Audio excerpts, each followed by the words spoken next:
A job hazard analysis, or JHA, is an important component of any health and safety program. It is one of many risk assessment tools that can be used in the formal hazard assessment process to identify and control hazards. Many workers have been injured or killed because they either don't know the right steps or don't recognize the potential hazards of a job.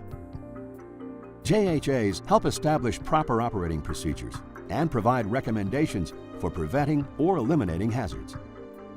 A job hazard analysis should be conducted by a team familiar with the task and should include one or more workers familiar with the job, supervisors, and if applicable, any other experts or specialists. By involving a whole team, the likelihood of missing a step or hazard is decreased. Workers who do the job regularly will recognize unsafe shortcuts or ways to get around protective devices. These may need to be addressed. Creating a JHA begins by observing the job. For our example, we'll begin by observing the task of lifting and moving a heavy box. First, break the job into small steps. A step is defined as a part of the operation necessary to advance the work. It is important to not make the steps too general, which may result in hazards being missed, or too detailed, which may result in there being too many steps. A good rule of thumb is to describe the job in fewer than 10 steps. You must also keep the steps in their correct order. Steps that are out of order may miss potential hazards or even introduce hazards that don't exist. Once all of the steps have been listed, it's time to identify potential hazards for each step. Hazards are things that could lead to injury, illness, or environmental harm. There are two types of hazards. Health hazards can be physical, chemical, biological, or psychological, which may cause ill health effects to exposed workers.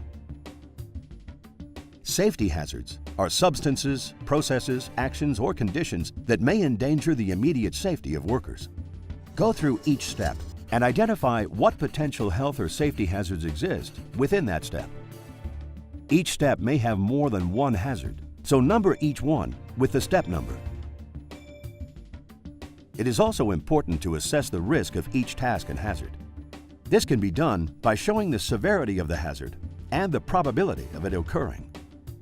Examples of this would be ranking each hazard on a scale of low to high or 1 to 5. Finally, for each step, make recommendations on how each hazard can be mitigated or controlled. It's best to make these recommendations right away while you're still focused on the situation in the work environment.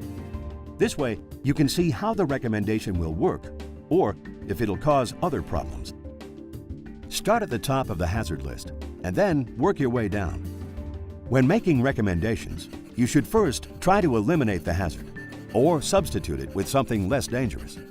If that's not possible, make recommendations to control the hazard. Hazard controls can include engineering controls, administrative controls, or PPE. Sometimes, all types of recommendations can be made. Explore as many alternative ways as possible. If the hazard can be controlled in several ways, each recommendation should be listed.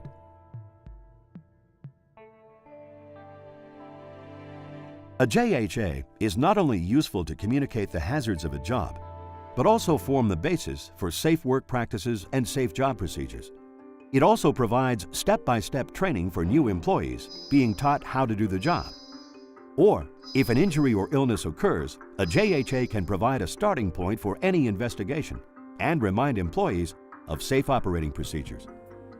It is important to continually monitor tasks and confirm that control methods are implemented and effective. Conduct JHAs for each new task and review them at regular intervals or when a change in the task has occurred. When done regularly, job hazard analysis will help keep your employees safe and reduce the chances of injury, illness, and environmental damage.